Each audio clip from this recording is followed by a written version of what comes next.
అనిపిస్తుంది ఈ blade batch ని గంజాయి బ్యాచ్ ని నిర్మూలిస్తామని నిన్న సభా సమావేశంలో అన్నారు అసెంబ్లీ. ప్రజల్లో వచ్చినాక కొంచెం కంట్రోల్ అయింది ఈ 5 ఏళ్లలో. ఓకే 5 ఏళ్ళు కాదు 3 ఏళ్లలో. జగన్ వచ్చినా కూడా 2 ఏళ్ళు ఉన్నారు. ఇప్పుడు మళ్ళీ మొదలైంది. ఏవో ఈ ఎన్ని జిమ్మిక్కులు చేస్తాడో చంద్రబాబు గారు ఎవరికి తెలుసు. ఎదవ ఇండియాలో 30 ఎకరాలు పెద్ద ఎదవ నా కొడుకు ఎవరంటే ఆంధ్రప్రదేశ్ ఇప్పుడు ముఖ్యమంత్రి. మరి ఎన్డీఏ కూటమిలో భాగంగా ఉన్నారు కాబట్టి వీడు బతికాడు. వీడికి వాటి తల్లు ఉంది. ఒకప్పుడు ఏటీఎం లాగా వాడుకుంటున్నాడు ఆంధ్రప్రదేశ్. నన్ను వచ్చా మోదీ గారే ఇప్పుడు సెక్యూరిటీగా ఉన్నాడు. ఈ ధైర్యం అదే. లేదంటే వీడు ఎక్కడ ఉంటాడు. మహారాష్ట్ర ఎన్నికలు కూడా ఉప ముఖ్యమంత్రి పవన్ కళ్యాణ్ వాడుకుంటారు. అవకాశం ఉన్నంత వరకు కేంద్రం మనకి ఎట్లా పట్టుకోవాలో ఓట్లని ఆలోచిస్తారే తప్ప దేశాన్ని ఎలా ఎవడుంటే బాగుపడుతుందని ఆలోచించే వాళ్ళు చాలా తక్కువ మంది ఉంటారు. మొన్న జగన్మోహన్ రెడ్డి గారు ఏమన్నారంటే నేనుంటే ఈ పాటికి 2 పథకాలన్నా విడుదల చేసామని వాలంటీర్ ఉద్యోగాలు ఓడబీగుతున్నారు వచ్చిన కాడి నుంచి. ఇప్పుడు వీడు వచ్చి పోలవరం పాడు చేశాడు. వీడు 6 పథకాలు అయిపోయాయి. ఇప్పుడు ఈ ముసలికి ఒక్కడి తప్ప మొత్తం తీసేసాడు. వీళ్ళకి కూడా 3 లక్షలు తీసేసాడు. వీడు ఎక్కడ మంచి చేయడు, ఎప్పుడు చేయలేదు. అసలు ఈ ఎగవ ఎన్టీ రామారావు అమెరికాలో ఉండగా ఇక్కడ రాజకీయం చేసి ఎంపీకి ఎమ్మెల్యేలు కోటి ఇచ్చి ఆ రోజే జైలుకి పోల్చున్నాడు. అల్లుడు అని వాడు దయదలుచున్నాడు. ఆంధ్ర వాళ్ళకి ఇప్పుడు ఇంత పొడుగు పెట్టి. మరి ఎలా ఉండబోతుంది బాబాయ్ గారు? పోలవరం అమరావతి అవుతుందా ఈ 4 ఏళ్లలో? పోలవరం మరి ఎట్లా ఉంటుందో వాళ్ళ నిర్ణయాలు ఎట్లా. అది కేంద్రం ఈ ఆధారం మీద బతుకుతున్నాడు మోదీ గారు. మరి వాడు ఇంకో సంవత్సరం అయినా గ్యారంటీ ఉంటాడు. వాళ్ళ లెక్క ప్రకారం అయితే సంవత్సరం ఉండాలి, ఎక్కువ ఉండడానికి వీల్లేదు. ఎందుకంటే వాళ్ళ లెక్క 75 ఏళ్ళకి రిటైర్ కావాలి. వీడు రిటైర్ చేస్తాడా లేకపోతే ఏదో అప్పుడు అన్నవాళ్ళు మర్చిపోయి మళ్ళీ మొదటికి వస్తాడు తెలియదు. వీడు దొంగనా కొడుకే. వాడేమంటే వీడు దాని సరే కేంద్రం ఇచ్చే పథకాలతో కలిపి వీళ్ళు యాడ్ చేసి రౌండ్ ఫిగర్లు చెబుతున్నారు కానీ ఎక్కడో కూడా వీళ్ళు ఇచ్చే ఫుల్ ఫ్లెడ్జ్డ్ గా చెప్పట్లేదు. 20,000 పెట్టుబడి సాయం కూడా ఎవరికి ఇచ్చారు అది వీళ్ళు ఎవరికి ఇలా. మొన్న గ్యాస్ సిలిండర్లు ఇచ్చినా కూడా కొత్త చొక్కాలకి ఇచ్చారు. అర్థమైంది. కొత్త బ్యాచ్కి ఇచ్చారు తప్ప ఎవరు అడుగు ఇంటింటికి పోయి అడుగు ఎవరికి ఇచ్చారు. అన్ని వ్యవస్థల్ని నిర్వీర్యం చేస్తున్నాడు ఈయన వచ్చాక అంటున్నారు. మొత్తం వ్యవస్థలు నిర్వీర్యమైంది. ఇది ఎన్నాలో సాగదు. మహాయుడు ఉంటే నా లెక్క ప్రకారంగా అయితే 1 సంవత్సరంన్నర లోపల ఈడు పోవాలి. వీడు పోయినాక 5-6 నెలల్లో మోదీ గారు పోవాలి. ఈ 2 లెక్క ప్రకారం జరగాలి. మరి నా లెక్క తప్పు లేదా వాళ్ళ లెక్క కరెక్ట్ మనకి చూడాలి. మంచిది. తమిళనాడు ఉంది కదా, కర్ణాటక ఉంది కదా, ఇక్కడ ఎందుకు పెట్టరు అంటే ఏం లేదు సార్. బడ్జెట్లో ఖజానా ఇవన్నీ ముందు తెలియదా? తెలుసు కదా, ముందు తెలుసు కదా. అన్ని లెక్కలు వేసుకునే కదా చెప్పింది. సూపర్ 6 అన్నారు, లెక్కలు వేసుకునే కదా ఇచ్చింది. మరి ఇప్పుడు డబ్బులు లేవన్నాడు. వేస్తుందని అంటున్నారు. ఎందుకు భయ్యు? జగన్ ఇవ్వలా? జగన్ అన్ని ఇచ్చాడు కదా, ఈయన ఎందుకు ఈడు? ఆర్థిక వెసులుబాటు లేదంటున్నారు. మళ్ళీ కేంద్రం సపోర్ట్ కూడా ఉందంటున్నారు. అందరు సపోర్ట్ ఉందన్న వాళ్ళకి ఇదే. కాకపోతే ఏంటంటే మహిళలకు ఇవ్వాలనుకో అసలే ఆర్టీసీ చాలా లాస్లో ఉంది. ఎవరు పెట్టమన్నారు? ఆ మాత్రం డబ్బు లేకుండా మహిళలు వెళ్లకుండా ఉంటారా ఏంటి? ఇప్పుడు అక్కడ ఉంది తెలంగాణలో పాపం కండక్టర్లు చచ్చిపోతున్నారు టికెట్ చెందలేక. ఎందుకు వాళ్ళు అడగలేదు కదా, మాట తప్పినట్టే కదా. ఇప్పుడే బోల్డ్ అంత వ్యతిరేకత ఉంది చంద్రబాబు నాయుడుకి. డెవలప్ చేస్తాడు కానీ ముందు పేదలకే కదా కావాల్సింది. విషయం పరంగా చూస్తే సార్ 3 ఏళ్లలోనే అమరావతి పూర్తవుతుందని మంత్రి నారాయణ గారు 10 ఏళ్ళైనా అవ్వదు. ఏంటి మాట్లాడేంటి? అమరావతి చేయాలంటే ముందు అసెంబ్లీ కట్టాలి, బోల్డ్ డబ్బులు కావాలి. ఎక్కడి నుంచి చేస్తారు పాపం? డబ్బులు లేవుగా. మనం అనుకుందాం చంద్రబాబు నాయుడు దగ్గర డబ్బులు లేవు, డబ్బులుంటే చేస్తాడు. అది 15 ఏళ్ళ కూటమిలో భాగంగా పవన్ కళ్యాణ్ గారు ఉంటారంటున్నారు. నేను కాదన్నా, 15 ఏళ్ళు అక్కడ ఉంటుంది ఇది. ఇప్పుడు ఎలక్షన్ పెడితే మళ్ళీ జగనే వచ్చేస్తాడు. పెట్టమను. ఎందుకు? రేపు కార్పొరేషన్ పెట్టమను, పంచాయతీ పెట్టమను. జనాల్లో పేద ప్రజలు బాగా వ్యతిరేకత వచ్చింది అప్పుడే పాపం. ఆర్థిక విశ్లేషకులు మీరు అన్నట్టుగానే పేదల్లో వ్యతిరేకత వస్తుంది. ఎందుకంటే వెసులుబాటుకి ఎక్కడా కూడా అమౌంట్లు సరిపోవంటున్నారు. నిజంగా చాలా నాన్న. ఇప్పుడంటే అందరికీ అలవాటు అయిపోయింది డబ్బులు తీసుకుంటాం. అసలు ఫ్రీగా ఎవడిమ్మన్నా నాన్న?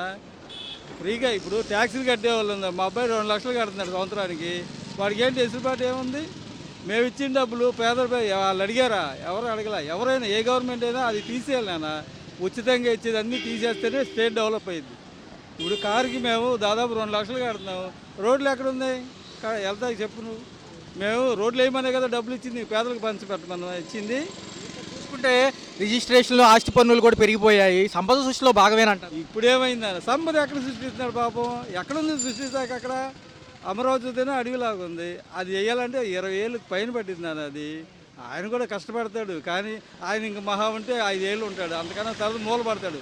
ఇప్పటికే 80 వచ్చేసింది కదా, ఇంకా లోకేష్ ఏమైనా చెయ్యాలి చేస్తే. లోకేష్ గారు అంటున్నారు రెడ్ బుక్ ప్రకారంగా అరెస్టులు సాగుతాయి, కొడాలి నాని గారు నెక్స్ట్ అంటున్నారు. ఇంకా సాగుతాయినా?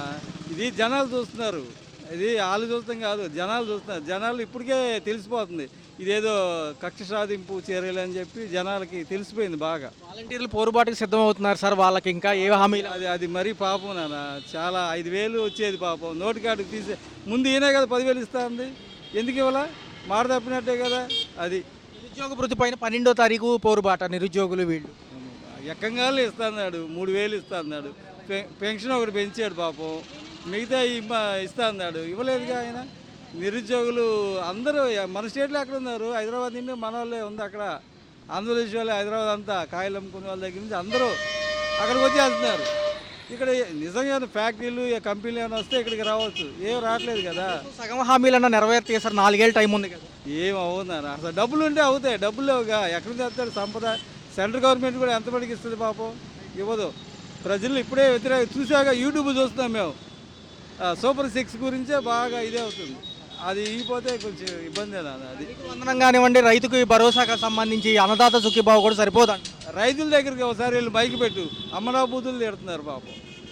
ఆయన దగ్గర డబ్బులు లేవు నాన్న, డబ్బులు ఉంటే ఇచ్చేవాడేమో, కానీ చంద్రబాబు నాయుడు తెలుగు వెళ్ళవాడే, కాకపోతే డబ్బులు లేవు. ఏం చేస్తాడు ఆయన కూడా?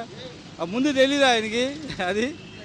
అన్ని పంచుతాన్ని లెక్కలు వేసుకొని చెప్పారు కదా, అన్ని లెక్కలే. మేధావులాళ్ళు అచ్చెన్నాయుడు అన్నాడు భయం వేస్తుంది అంటున్నాడు. ఎందుకు భయం?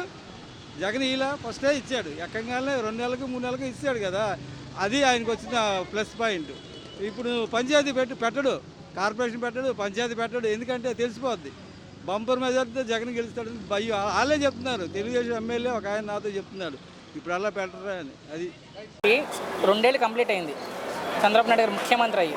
ఈ 2 ఏళ్ల కూటమి పనితీరు మీద మీ అభిప్రాయం అంటే ఏం చెప్తారు? బాగానే ఉంది ఇటువరకు ప్రభుత్వంతో పోల్చుకుంటే. ఓకే, నెక్స్ట్ ప్రశ్న కూడా అదే, కంపేర్ టు ప్రీవియస్ గవర్నమెంట్ మీకు ఏం బెటర్ అనిపించింది అంటే? మేడం నాతో మాట్లాడండి. ప్రీవియస్ గవర్నమెంట్తో కంపేర్ చేసుకుంటే మీకేమనిపించింది బెటర్ అనేది?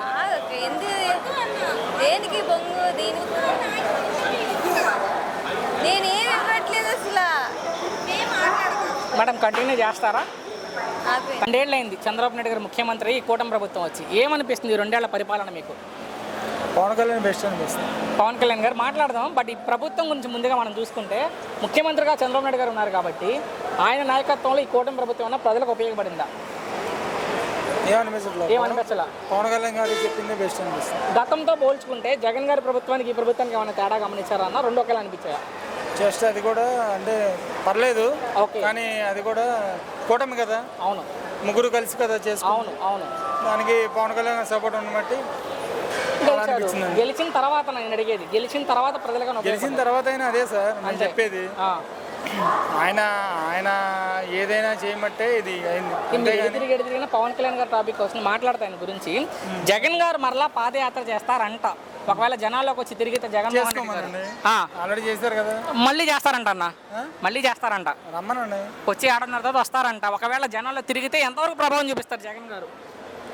అదేమో నాకు తెలియదు, కానీ ముఖ్యమంత్రి అవకాశం మరొక మారు ఉందా జగన్మోహన్ రెడ్డి గారు? లేదండి. సో జగన్ గారికి చంద్రబాబు నాయుడు గారికి ఏంటి తేడా మీ ఉద్దేశంలో?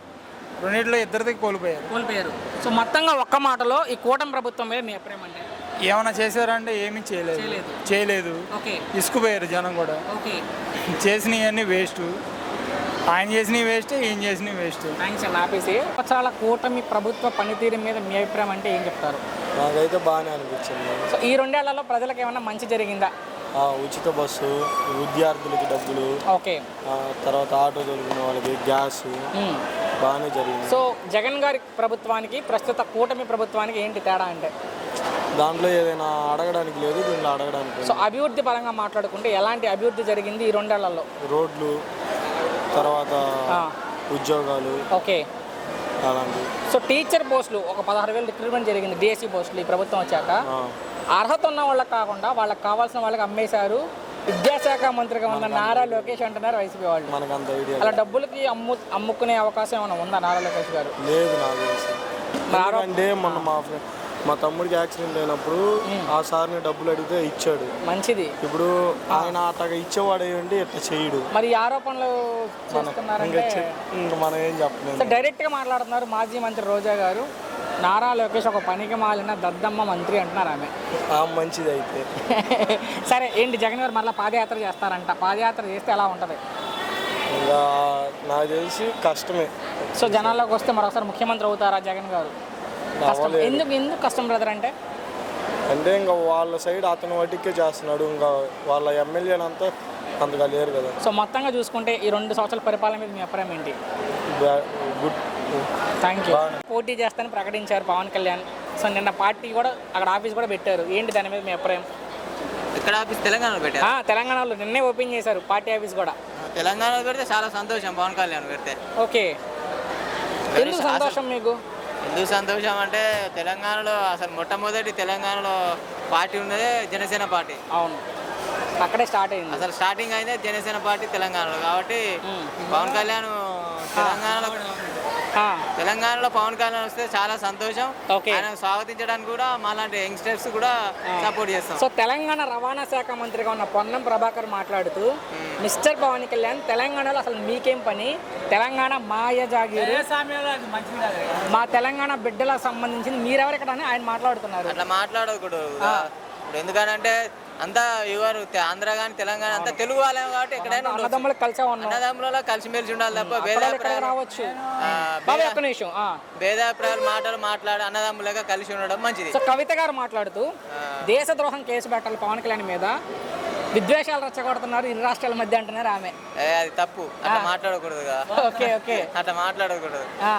అన్నదమ్ములక కలిసి ఉండాలనేది తెలుగుడి ఆత్మగౌరవం కాపాడడానికి ఆ రోజు ఎన్టీ రామారావు గారు పార్టీ పెట్టాడు. 9 నెలలు ఆ విధంగా మన తెలుగుడి పవర్ ఢిల్లీలో చూపించాడు. ఓకే. మరి పవన్ కళ్యాణ్ కూడా ఈ రోజు ఆయన చెప్పడం వల్లనే మోడీ గారు పిఎం ప్రధానమంత్రి. విజయ్ గారు లాగా రేపు 119 స్థానాల్లో సింగిల్ గా పోటీ చేస్తే పవన్ కళ్యాణ్ తెలంగాణలో ఎంత వరకు ఎన్ని సీట్ల వరకు గెలవచ్చు? దాదాపు 75% చంద్రబాబు పవన్ కళ్యాణ్ గారు వస్తే బాగానే ఉంటది. వచ్చే అవకాశం ఉందా? రావాలి. అక్కడ ఏం చేస్తారు ప్రజలు? చాలా సంతోషం. వాళ్ళ అన్నయ్య గారు పాటు పెట్టినప్పుడు తెలంగాణలో సపోర్ట్ చేసిరు కదా. తిట్టే నాయకులందరికీ ఏం చెప్తారు మీరు? తెలంగాణలో తిట్టే నాయకులందరికీ పవన్ కళ్యాణ్ గారిని ఒక్క నిమిషం బాబా. తిట్టే నాయకులకు అన్నదమ్ముల లెక్క కలిసిమెలిసి ఉన్నప్పుడు అట్లా మాట్లాడుకోవడం మంచిది కాదు. ఓకే. పదజాలం మాట్లాడకూడదు ఎవరైనా కానీ. చాలా థ్యాంక్స్ అన్న, బాగా చెప్పు. ప్రభుత్వం వచ్చి 2 సంవత్సరాలు అయింది. ఆంధ్రప్రదేశ్ అభివృద్ధి ఎలా ఉంది? మేము పల్లెటూరు వచ్చేది బాగానే ఉంది అనుకుంటారు. ఏంటి ఇచ్చిన హామీలు ప్రజలకు అందజేస్తున్నారా? ఏదో 1-2 తప్ప అన్ని ఇచ్చారు అంతే అంటారు. ఏంటి గత ప్రభుత్వానికి ఈ ప్రభుత్వానికి తేడా ఏంటి? అమావాస్య నుంచి పౌర్ణానికి వచ్చినట్టే గత ప్రభుత్వానికి ఇప్పుడు. మరి ఏంటి ఈ ప్రభుత్వం ఏం చేసినా మంచి వచ్చిన తర్వాత మంచి ఏం జరగట్లేదు అనేసి వైసీపీ ప్రభుత్వం అంటున్నారు. అంటారే వాళ్ళు డ్యూటీ అది వాళ్ళు అంటారు, కానీ మిగతా సామాన్య ప్రజలు తెలుస్తుంది కదా. నారా లోకేష్ గారిని ఒక పనికిమాల చెత్త మంత్రి అనేసి ఆర్కే రోజా గారు కామెంట్ చేస్తున్నారు. దాని మీద మీ అభిప్రాయం ఏంటి? ఆర్కే రోజా ఎలాంటిదో మీకు తెలుసు కదా, ఇంకా దాని గురించి వివరించేది. ఓకే. ఏంటి మరి మొన్న గుడివాడ అమర్నాథ్ గారు కూడా హోంమంత్రి అనిత గారిని కామెంట్ చేశారు. మేకప్ మంత్రి ఆడవాడు చాలా తప్పు. మన ఇంట్లో కూడా ఉంటారు ఆడవాడు, అలా చేయదు తప్పు. మేకప్ల గురించి వ్యక్తిగతంగా ఆయన తిట్టు. ఓకే. రాజకీయంగా విన్నాను. మేము వదిలేసిన బుల్లెట్ ప్రూఫ్ కార్లో కూడా మేము వదిలేసిన కార్లో నువ్వు తిరుగుతున్నావు అనేసి కామెంట్ చేశాను. వదిలేసింది ఆడు వదిలేసింది కాదు, అది గవర్నమెంట్ది. ఒక కలెక్టర్ వెళ్ళిపోయిన తర్వాత ఇంకో కలెక్టర్ వచ్చి అదే కార్లో తిరుగుతుంటాడు. అంతేకాని ఎవరికాళ్ళు సపరేట్ కొనేవారు కదా. ఏదంత బాధ 30 లక్షలు కారు. ఏంటి మరి నెక్స్ట్ పాదయాత్ర చేస్తారంట జగన్ గారు? చేస్తే పాదయాత్ర కాదు, పొర్లు దండాలు చేయని 99% వచ్చేది. చంద్రబాబు గారు జగన్ గారి పార్టీని అదొక గొడ్డల పార్టీ, దానికి రీజన్ ఉండదు ఏముండదు అనేసి విమర్శించారు. కరెక్ట్. అది వాళ్ళ దాంట్లో 5-6 ఉన్న సైతాన్లు వాళ్ళు పోతే ఏమైనా జగన్ బాగుపడతాడు. జగన్ కొద్ది రోజుల్లో జైలుకి వెళ్తాడు. కొద్ది రోజుల్లో జైలుకి వెళ్తాడు. చంద్రబాబు గారికి వార్నింగ్ ఇస్తున్నారంట. దాని మీద మీ అభిప్రాయం ఏంటి? ఎవరు? కొడాలని చంద్రబాబు వార్నింగ్ ఇస్తున్నాడంట. కొడాలి నాని సంగతి చెప్పాయి ఇక ఏదో గుట్కా నోటు వేసుకుని తిరుగుతూ ఉంటాడు. ఓకే, నోటుకు వచ్చినది వీళ్ళు సరిగ్గా ట్రీట్మెంట్ ఇవ్వట్లేదు. దాని మీద రియాక్ట్ అయ్యి మాది గొడ్డలు పట్టి నరుకుతాం, ఓట్లు వచ్చినప్పుడు ఓటు అనే గొడ్డలతో ఓట్లు నరుకుతాం అంటున్నారు. ఎవడైనా బాబు నీకు మంచి చేస్తావు, నీకు అది చేస్తావు, ఇది చేస్తావు, నువ్వు ఓటేస్తాడు, నిన్ను నరికేస్తావు, పోగేస్తావు అంటే ఎవడు పోతాడు? ఎవరే సహజం కదా ఇది. అవును బాబు. ముందుగా భయపడతాడు. ఈ ఏజ్ లో కూడా ఆయన పనితీరు ఎలా ఉందంటున్నారు? 75 సంవత్సరాలు 76. ఇప్పటికి 27 సంవత్సరాలు కుర్రాడు కూడా అంత పక్కన నిలబడలేడు. అంత స్ట్రాంగ్ ఉన్నాడు మనిషి. ఓకే, ఏంటి బాబు ఓవరాల్ గా ఒక మాటలో ఈ కూటమి ప్రభుత్వం గురించి చెప్పాలంటే ఏం చెప్తారు? నాకైతే చాలా బాగుంది. ఓకే, ఇదే ప్రభుత్వం కంటిన్యూ 10 ఏళ్ళు అయితే అమరావతి, పోలవరం మొత్తం పూర్తి అవుతుంది. ఓకే, బాగుంటుందని అనుకుంటున్నాం.